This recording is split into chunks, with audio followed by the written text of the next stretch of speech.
Olá pessoal, sejam muito bem-vindos de volta ao canal. Hoje eu tenho uma história daquelas que te fazem prender a respiração, sabe? Uma jornada que começa com o coração partido e termina com uma reviravolta tão inesperada que você nem vai acreditar. Essa é a história de como a rejeição se transformou na redenção mais cara e, no fim das contas, mais valiosa da minha vida. Preparem-se, porque esta é uma daquelas histórias que provam que, às vezes, o universo tem planos muito maiores para nós do que podemos imaginar. Imaginem a cena. O dia do meu casamento.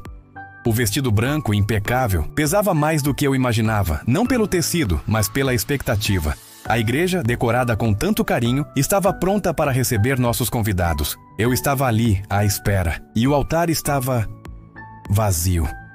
O silêncio. O silêncio daquela igreja vazia foi o som mais alto e ensurdecedor que já ouvi na vida. Não havia música, não havia murmúrios alegres, apenas o eco do meu próprio coração quebrando. E a carta dele: você não é suficiente.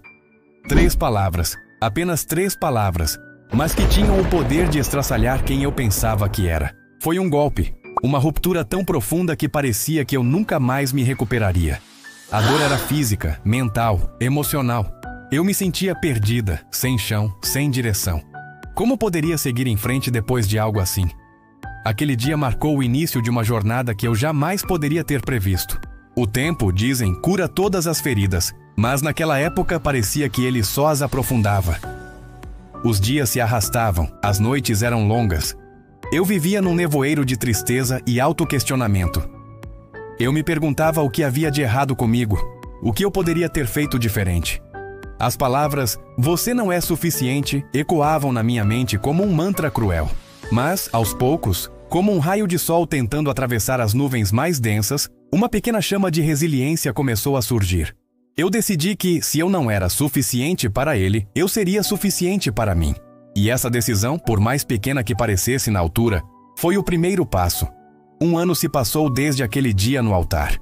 1 ano de altos e baixos, de lágrimas e de momentos de clareza surpreendente. O vestido de noiva, antes um símbolo de esperança e agora de desilusão, foi guardado, substituído não por outro vestido branco, mas por um vestido vermelho de seda, vibrante, cheio de vida, ousado. Da igreja vazia, eu me encontrava agora no restaurante mais caro da cidade, um lugar onde cada detalhe exalava luxo e sofisticação. E eu não era mais a mulher abandonada, a noiva deixada para trás. Eu havia me reinventado, eu havia me transformado. A rejeição, aquela dor profunda, me ensinou uma lição valiosa, embora difícil de aceitar. Tudo tem um preço. E eu estava aprendendo a precificar o meu, a reconhecer o meu valor de uma forma que nunca havia feito antes. Não era sobre ser acompanhante de luxo, como o mundo poderia julgar. Era sobre recuperar o controle, sobre redefinir meu próprio caminho. Era sobre mostrar a mim mesma que eu era forte, capaz e digna de coisas grandes. Foi nessa fase da minha vida que eu o conheci. Alexander. Ele era mais velho, com uma aura de poder e um olhar que parecia enxergar através da minha alma. Um homem perigoso, sim, no sentido mais magnético da palavra. Seus olhos não pediam, eles exigiam. No nosso primeiro encontro, depois de um jantar onde a tensão era palpável e a conversa uma dança entre inteligência e mistério, ele me encarou e perguntou: por que uma mulher como você se venderia por tão pouco? Aquela pergunta me atingiu, não por ser acusatória, mas por ser perspicaz. E eu senti naquele instante que ele não estava comprando meu tempo. Ele estava comprando algo muito mais profundo, algo que eu ainda não conseguia decifrar.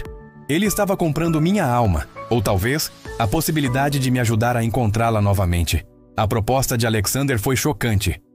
Um fim de semana, ele disse com uma simplicidade que contradizia o peso das palavras. Apenas conversa. O valor? Era obsceno, algo que eu nunca sonharia em ganhar em 1 ano de trabalho. E a tentação? A tentação era ainda maior.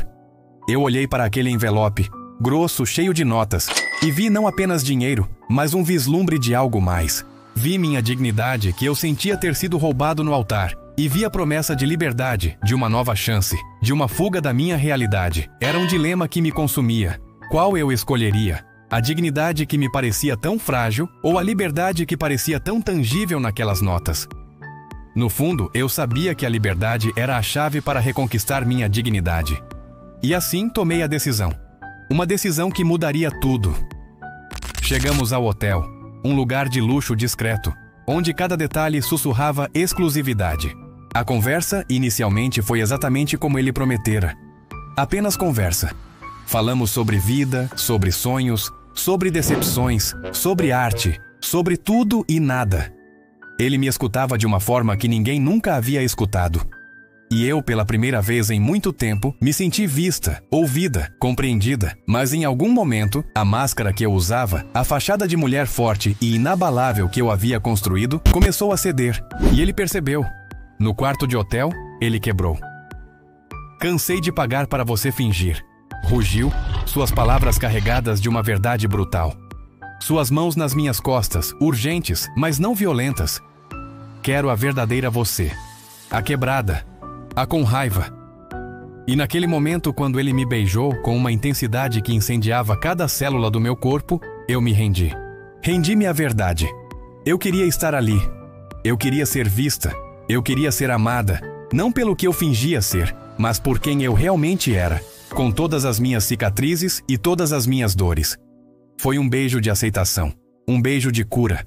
A luz da manhã nos encontrou entrelaçados, não apenas fisicamente, mas em alma. Acordamos diferentes, curados de alguma forma. Aquele fim de semana foi uma jornada de autodescoberta para mim, e talvez para ele também. Eu me permiti ser vulnerável, ser eu mesma, e em troca, encontrei uma conexão que transcendeu qualquer expectativa. Ele pegou o cheque, o mesmo cheque que representava uma fortuna para mim, e o rasgou. As palavras dele ressoaram em meu coração. Você não tem preço. E naquele momento eu finalmente entendi. Algumas rejeições, por mais dolorosas que sejam no início, são bênçãos disfarçadas.